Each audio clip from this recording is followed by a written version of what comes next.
Cameroon, Bandung, Africa, Bandung, to the world, Bandung. Hello friends, welcome on this platform. This is your brother, this is your friend, this is your humble servant, Ejoy Moses, aka Senator Cletus. Les amis, je vais vous proposer la lecture du dernier sortie de la Fédération camerounaise de football qui met en garde les joueurs. Qui demande aux joueurs d'être présents à la falaise Bonanjo demain à 8 h. Parce que le déplacement pour Garoua, je crois, ça doit être aussi demain avec les joueurs namibiens qui arrivent au Cameroun. Donc, faute de quoi, la FECAFOOT va déclencher les sanctions contre ce joueur-là. Il n'y aura pas de pitié. Les clubs sont déjà informés que ces joueurs ne sont pas à la responsabilité de la FECAFOOT. Alors que, l'État du Cameroun que les gens prétendent défendre, l'État est debout, c'est l'État du Cameroun qui a financé le transport de ces gars à travers la FECAFOOT. Je vous disais ici que il ne faut pas écouter ces gens, vous croyez qu'ils sont dans le droit chemin. Là, ça ne les intéresse pas le droit. Ce qu'il faut savoir, c'est qu'ils ont des intérêts divers et ils sont en train de protéger leurs intérêts. C'est ça qui les anime, les amis.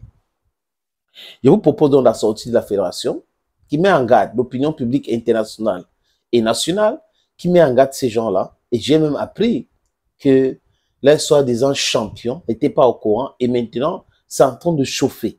C'est en train de chauffer, c'est pour cette raison qu'ils sont en train de dire oui, le match, on va aller vendredi à Garoua pour le match et autres. Les Namibiens arrivent au Cameroun aujourd'hui et les Namibiens prendront la route pour Garoua. Les officiels de la CAF, les émissaires de la Namibie, de NFA, ils sont déjà là. Donc les amis, ceux qui jouent là, ils jouent avec leur carrière, avec leur sécurité, avec tout les amis, parce qu'ils finiront en prison. Je vous propose la lecture de cette communiqué. La Fédération camerounaise de football, FECAFOOT, informe l'opinion publique nationale et internationale que des dysfonctionnements regrettables perturbent la préparation de la sélection nationale Fagnon A, les Lions indomptables du Cameroun à quelques jours de rencontre Cameroun-Namibie, du 7 septembre 2024 et Zimbabwe-Cameroun le 10 septembre 2024, comptant pour les premières et deuxième journées de la CAN Total Energies 2025.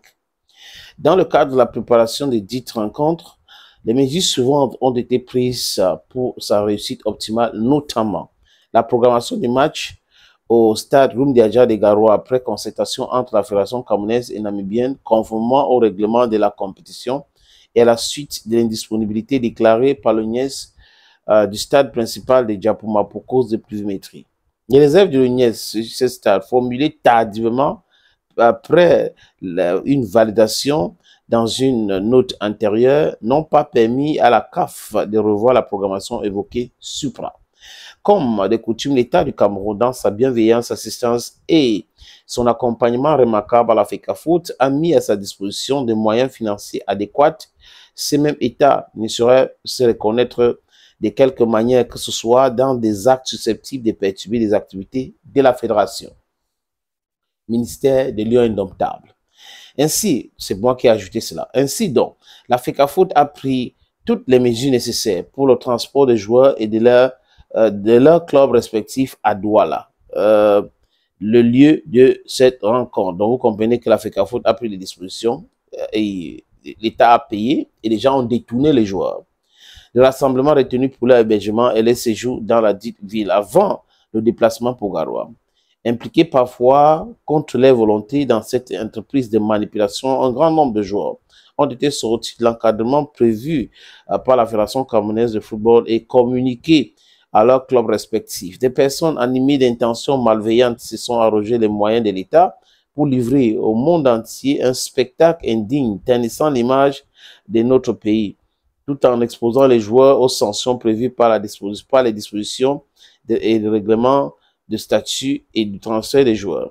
Il ne fait aucun doute que jamais l'État ne cautionnerait ces agissements sur la très haute bienveillance de son Excellence Paul Barthélémy Biya-Bivono, le président de la République, qui a toujours été le soutien effectif du football et veillé au fait que les Lions indomptables ne manquent jamais de rien.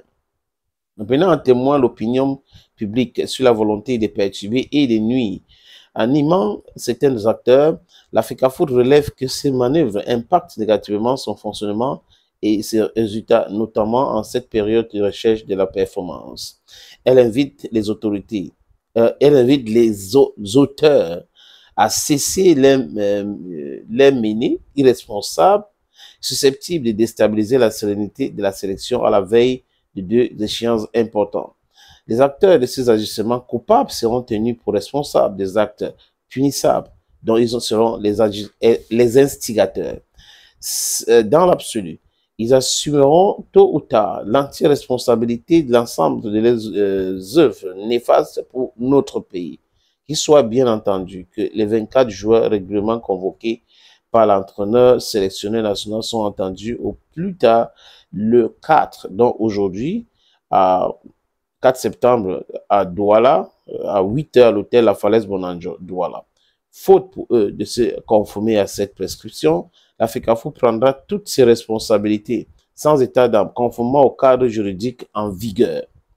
La rencontre contre la Namibie se déroulera à Garoua le 7 septembre 2024 à 17 h au stade Rundiadja de Garoua. Pour le bon déroulement de cet événement, toutes les équipes de l'Africafoot sont au pied d'œuvre, afin que les Lions indomptables donnent le meilleur. Fête à Yaoundé hier, donc le 3 septembre 2024, signé Blaise Tchouna. Voilà de la ligne sortie, les amis, de la Fédération camerounaise de football. Thank you.